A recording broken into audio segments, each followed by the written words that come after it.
スマートフォンのアドレス帳を開いてみろ。今すぐ電話しても自然に話せる相手は何人いる？ 3 人以外へ5人。多分それ以下だ。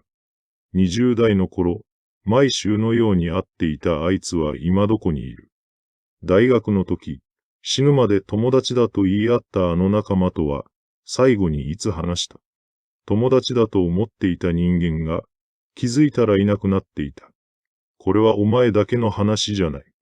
50代、60代の多くの人間が、同じ問いを胸の奥に抱えながら、毎日を過ごしている。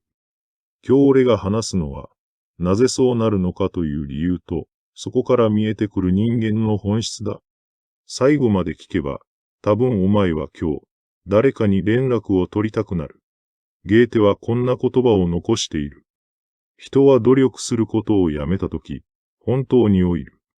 この言葉は仕事や学習に向けられた言葉だと思われることが多いが、俺はこれが人間関係にこそ刺さる言葉だと思っている。友情も、愛情も、努力をやめた瞬間から死に始める。ゆっくりと、静かに、本人さえ気づかないうちに。これがすべての出発点だ。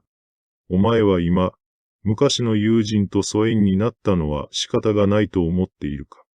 仕事が忙しくなった、引っ越した、子供が生まれた、生活リズムが変わった。そういう仕方がない理由をいくつか頭の中に持っているはずだ。それは嘘じゃない。でも、それが全部かというと、そうじゃない。俺はそこを今日、丁寧に掘り下げていく。中年になって友人と縁が切れる理由の第一位は何か？時間がないことじゃない。正解は意識の優先順位が完全に入れ替わることだ。これが確信だ。時間の問題に見えて、実は意識の問題だ。距離の問題に見えて、実は関心の問題だ。人間は中年になると、生きていくためのコストが劇的に上がる。住宅ローン、親の介護、子供の教育費、職場での責任、自分自身の健康管理。脳のリソースの9割近くが、今日生き延びることに使われるようになる。その状態の中で、旧友の存在はいつかゆっくり連絡しようというカテゴリーに収められる。そしてそのカテゴリーは、永遠に開かれることがない。ここで少し立ち止まって考えてほしいのだが、これがお前にとってこれ上の話だ。と感じた瞬間があるとしたら、それは重要なサインだ。感じた痛みは無視するな。その痛みがこの後の話の核になる。ゲーテはファウストの中でこう書いた。二つの魂が、私の胸の中に宿っている。片方は現実の重力に引きずられ、もう片方はもっと大切なものに向こうとする。この葛藤こそが人間だとゲーテは言った。中年の孤独の本質もこれだ。連絡しなきゃという魂と、でも今日じゃなくていいという魂が、毎日胸の中で静かに戦っている。そして後者がいつも勝つ。なぜか。後者の方が、目の前の現実にフィットしているからだ。多くの人は友情が薄れるのは自然なことだと自分を納得させる。人間の関係は変化する。変化すること自体は問題じゃない。問題は変化を自然な流れと呼ぶことで、自分の選択から目をそらしていることだ。疎遠になることは選択だ。仕方がなかったは、正確にはそっちを選ばなかったという意味だ。これは責めているんじゃない。人生の優先順位を組み替えることは必要なことだし、全員と濃い関係を維持することなど物理的に不可能だ。ただ、自然に切れたと自分で切ったでは、人生の解像度が全く変わってくる。前者で処理した人間は何も学ばない。後者として受け取れた人間は、次の行動が変わる。解決策はシンプルだ。意識を一度だけ動かすこと。仕組みを変えるとか、習慣を作るとか、そういう大げさな話じゃない。ただ一度、今日、あるいは今週中に、気になっている旧友一人に、5行以内のメッセージを送る。長文じゃなくていい。元気か最近どうだそれだけでいい。意識を動かすとはそういうことだ。人間関係は、維持するためのエネルギーがゼロになった瞬間に死ぬ。逆に言えば、ほんのわずかなエネルギーでもそぞり続ければ、完全には死なない。お前がそのメッセージを送ることをためらうとしたら、その理由を正直に考えてみてほしい。相手が迷惑かもしれない何年も連絡してなかったから気まずい返信は来なかったら傷つくそのどれかだろう。でもそれは全部、自分を守るための言い訳だ。給油は大抵の場合、連絡が来て嫌な思いはしない。それが5年ぶりでも10年ぶりでも。ここが本当に重要なポイントなのだが、友情に関して人間が犯す最大の誤解がある。時間をかければかけるほど関係は深まるという思い込みだ。これは完全な嘘だ。一緒にいた時間の長さではなく、互いに意識を向け合った濃度が、関係の深さを決める。10年毎日顔を合わせていても、互いに意識を向けなければ、その関係は薄い。反対に、5年に一度しか会わなくても、会うたびに本気で向き合えば、その関係は深い。では哲学的な理由を深掘りする。なぜ人間は中年になると、意識の優先順位が変わるのか。若い時の人間は感情と衝動で動く。そして中年になると責任と役割が前面に出てくる。これ自体は成長だ。問題は、責任と役割が拡大しすぎたとき、感情と衝動が圧殺されることにある。若い頃に友人と過ごした時間は、明確な目的のない時間だった。ただ一緒にいることに意味があった。バカ話をして、どうでもいいことで笑って、将来の夢を語って、何時間でも話せた。あの時間の豊かさは、目的がなかったからこそ生まれていた。中年になると、目的のない時間を過ごすことへの罪悪感が生まれる。これをやっていて何になるこの時間は何かを生み出しているかそういう問いが頭をよぎる。友人と会うことも、仕事の付き合いや有益な情報交換でなければ時間の無駄と感じてしまう。これは生産性至上主義が人間の感性をゆっくりと壊していく過程だ。俺の知り合いに、58歳の男がいる。彼は大手メーカーの部長で、30年以上同じ会社に勤めてきた。仕事はできる。家族もいる。でも数年前から、彼は奇妙な感覚に悩まされるようになったと言っていた。休みの日に何をしていいかわからないというやつだ。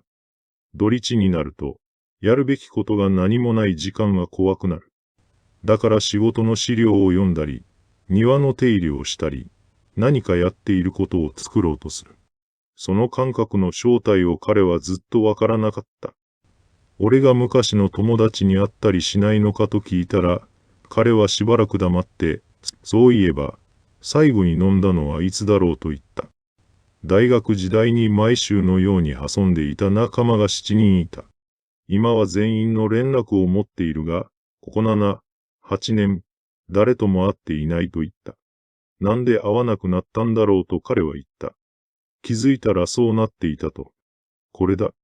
気づいたらそうなっていた。これが中年の友人関係が消えていくときの最も典型的な言葉だ。誰かが怒ったわけじゃない。喧嘩したわけじゃない。ただ、意識を向けることをやめた。それが積み重なって、7年という時間が生まれた。彼に今から連絡してみたらどうだと言ったら、今更迷惑だろうと言った。でもその数週間後、彼は予決してグループ LINE に久しぶりに飲もうぜと入れた。全員からすぐに返信が来た。待って田添区に決まってるだろいつにする空だけだった。彼はそのやりとりを見て、7年間、何をやっていたんだろうと笑って話してくれた。泣き笑いだったけれど、この話が示しているのは、旧友は大抵、お前のことを忘れていないという事実だ。向こうも同じように連絡しなきゃと思いつつ、できないでいるのだ。どちらかが一歩踏み出すのを、両方が待っている。これを知った上で、それでも動かないなら、それはもう言い訳の余地がない選択だ。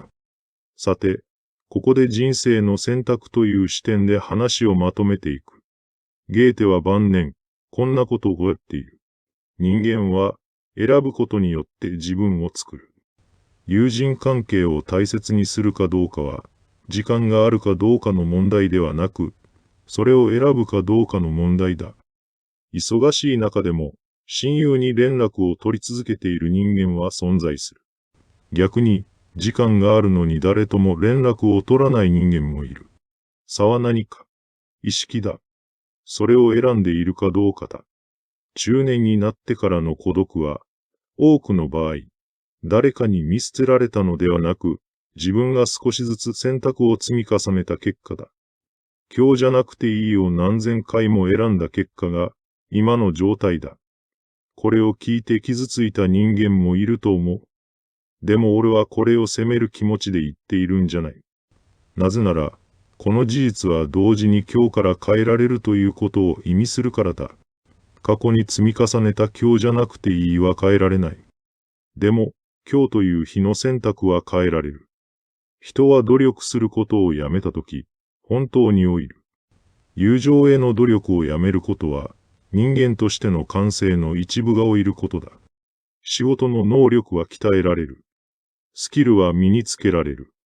でも、人間と深くつながる感性は、使わなければ衰える。それは筋肉と同じだ。使わない筋肉は細くなる。旧友との関係を切ることで失うのは、その相手との時間だけじゃない。深くつながれる自分そのものを少しずつ失っていくことになる。お前が今、頭の中に誰かの顔を思い浮かべているとしたら、その感覚を大切にしてほしい。それは偶然じゃない。脳がこの人に連絡したいというシグナルを出している。